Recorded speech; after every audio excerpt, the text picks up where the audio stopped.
Ano po ba ang advantage ng AIM sa ibang pang network marketing companies? Bakit di po nagtatagal ang mga low entry companies? Tagalan, sir. Okay to, ah. Ang Ikaw, tanong dito, Tama-tama yan sa'yo, Roy, kasi nung araw, marami kang alam na low entries eh. hindi, ito, ang tanong kasi dito mga kapatid, ano daw pagkakaiba? Siguro so itong unang tanong, sagutin mo. Sige, Yung huli, ikaw. ako. Ang sige. unang tanong, ito sa'yo. Ano po ba ang advantages ng AIM sa iba pang network marketing companies?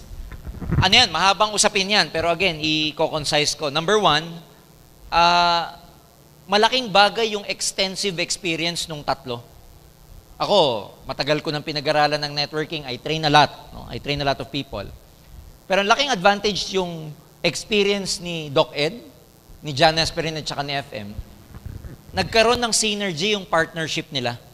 Because of their extensive experience, for the last how many years, bago sila nagtayo ng kumpanya, napaganda yung dahil sa experience nilang yun kasi alam nila, bilang distributor, ano yung pangangailangan ng mga distributor ng AIM Global. Meaning, pag nagbe-brainstorming sila, iniisip nila pro-distributor. Hindi katulad ng mga traditional na negosyante, pag nagtayo ng networking, komot kapitalista at negosyante nga, ang unang iniisip pag nag-brainstorm, paano kaya lalaki yung kita natin? Natin. Bilang owners. Doon sa tatlong board of directors natin, iba. Paano kaya kikita ng malaki ang distributor natin? Kasi alam natin, nung upline tayo, pag malaki kinikita ng downline mo, automatic, kikita ka na rin. Kaya sa AIM, ang unang-unang iniisip ng mga may-ari, paano kayo kikita bago kumita ang kumpanya? Pangalawa, siguro yung innovative spirit ng kumpanya, especially ni Doc Ed. He's so very innovative. He thinks a lot kung paano pa i-improve ang mga bagay. We never rest on our laurel, kung tawagin laurels. Ibig sabihin, hindi tayo nagpapahinga eh. Kahit na alam nating maganda, we still think of ways of improving. Kasi may kasabihan sa business adage na your success today can be the reason of your failure tomorrow. Yung success mo ngayon, pwedeng maging dahilan ng failure mo bukas. Bakit? Kasi maraming successful companies nagiging complacent. Nagpapahinga. Dahil number 1 sila, malaki benta, hindi na nag-iisip, hinahayaan na lang. Pero ang AIM, iba.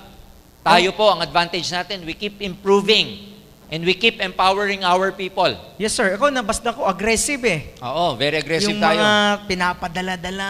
Grabe, aggressive tayo. Although, we do not claim na perfect tayong kumpanya, hindi naman natin kiniklaim na lahat perfecto sa atin. Meron din tayong shortcomings, may mga pagkukulang din, may mga hindi rin pulido pa nga sa pagtakbo. Pero we make it a point, we make sure that, we try to improve. And dahil sa mga improvements na nangyayari yan ang laking advantage natin kasi hindi tayo nagpapahinga, hindi tayo nagiging complacent.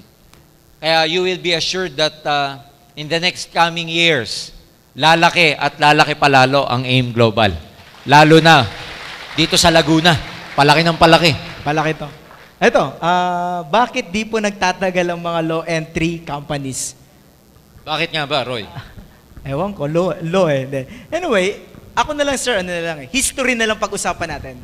Kasi ayaw ko mag-invento, history kasi yun yung result.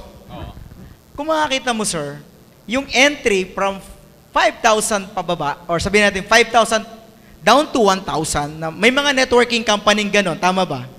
Yung mga low entry tinatawag, parang dito ka kasi mas madali, mas kaya ng masa, mas kayang gawin, mas mabilis ka puputok. Pero in yet, sir, based sa ako, 13 years in sa network marketing na ako, 13 years, wala akong nakitang naging big time na distributor na nag-join sa ganong entry. And sabi ko, big question to noon, sabi ko, bakit? Mas maliit, mas hindi lumalaki. At walang yumayaman. May nakita na ba kayong ang entry nasa 5,000, 3,000, sumabog, nagkapirari, maganda? Mayroon, wala kayong nababalitaan. Kasi wala. wala talaga. Sabi ko, ngayon, mga sa Laguna, maraming pumapasok na may mga small-time company. Yun nga, bakit yung entry na 5,000 o 6,000 man yan, down to 1,000, meron kasing company, 1,000 ang entry, may 3,000, tama, may 4,000, may 5,000, may 6,000. Pero, how come, walang yumayaman? Pero mas madali daw to magpa-join. History to, sir, wala talaga. Pero, kung makakita mo rin sa history, ang mga nagiging big time, 8,000 nga 8,000 to 9,000. Dito sa bracket na to, tandaan nyo, nasa 8,000 to 10,000. Diyan lang ang mga nagiging big time na distributor. Ngayon, saan ka magjo-join? Kung alam mo ang history nito, walang nangyayari. Tama po. Yan, sir. Ikaw, tatanong ko, sir, bakit? In fact, Roy, para sa kaalaman ng bawat audience natin, in fact, may mga networking companies, mga kaibigan, na ang entry level, 50,000, 100,000, 150,000, at tumatagal sila. They are existing. Yun nga lang, hindi sila malaki. Pero alam nyo ba, may mga networking na 50,000 ang entry, 100,000 and 150,000. But they are around. Nandyan pa rin sila. Nandyan. Buhay. Kumpara mo dun sa mga low-end, ang mumura, 3,000, 5,000, 2,000, ang mura, pero wala na sila. Wala, nawawala. Ito yung mga mabilis magsara. Sir, hindi kaya i-sustain nung entering yon yung pang-maintain ng system, nung products, Expenses nila. expenses nila. Kasi, Pero may malalim na sagot dyan no? Pinag-aralan po kasi, hindi lang naman tanong to sa Pilipinas Tanong ng consumers to sa buong mundo. Bakit maraming tao sa buong mundo, in general, they will not go for low entry? Kasi people will still go for quality. Whether we like it or not. Kahit nasa isang bansa na mahirap, ayun, people will still love quality. tama Kahit wala kang pera ang gusto mo yung kalidad pa rin. In fact, marami sa atin dito, ako, Roy, dala na ako dyan bilang consumer. Ayoko nang bumili ng mura. Generic. Oo, sa totoo lang, murang pantalon, murang whatever, murang sapatos. Kasi alam nyo yung mura, it speaks for the quality. Yan, nasasacrifice. Bumili ka ng 5,000 na maong versus 1,000 na maong, Mas tumatagal. parehong maong, pero after 2 labahan, yung 1,000 na maong, faded na. Correct. So, in general, in the whole world, sinurvey yan. Okay. People would still go for quality rather than the price. Kaya, kung ang tanong, bakit hindi nagtatagal? Kasi ang gusto ng tao, kalidad. Quality pa rin. Quality. Ayaw ng tao ng cheap. Kasi kahit ikaw wala kang pera, ayaw mo ng cheap. Tama. Ayaw mo ng cheap na kumpanya. Ayaw mo ng supot mo, napaka-cheap tignan. Ayaw mo yung logo ng kumpanya mo, ang cheap. Kaya walang tumatagal na low entry kasi ang appeal ng consumers, gusto nila may quality. Kaya Alright. walang tatagal na mga low entry. Ang galing. Now I know. Tama, Kasi paano ka bibili ng mumurahing supplement? Sigurado, nasacrifice yung Gaw-gaw na lang yun. gaw-gaw na lang. Oo. Sa atin, di ba? Ano sabi sa atin? Expedient free. Free. Walang kasamang pamparami. Oo. Okay. Natandaan nyo na po, no? Yun ang kasagutan.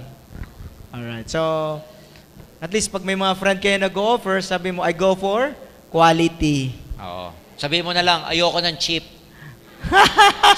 sabay pikit ka, ayoko ng cheap. Parang sinabi mo cheap yung ino-offer niya.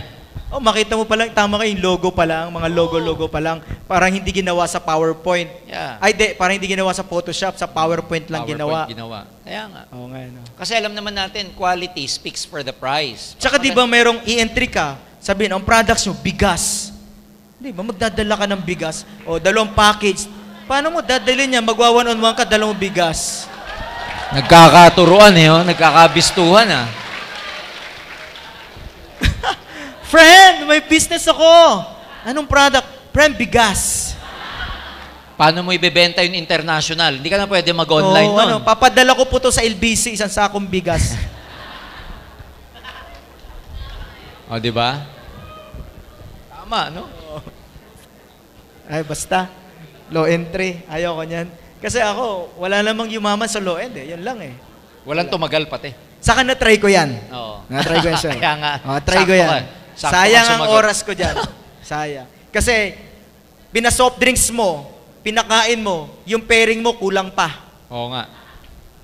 Tama, hindi? Okay. Saka, Sige. di ba tayo nga, ang ina-aim nga natin, actually, kayo, di ba, kulang yung one head, di ba? Dapat ilan? 7 heads. Di ba, dapat yung consciousness mo, abundance, di ba? Para maging mayaman. So, yan.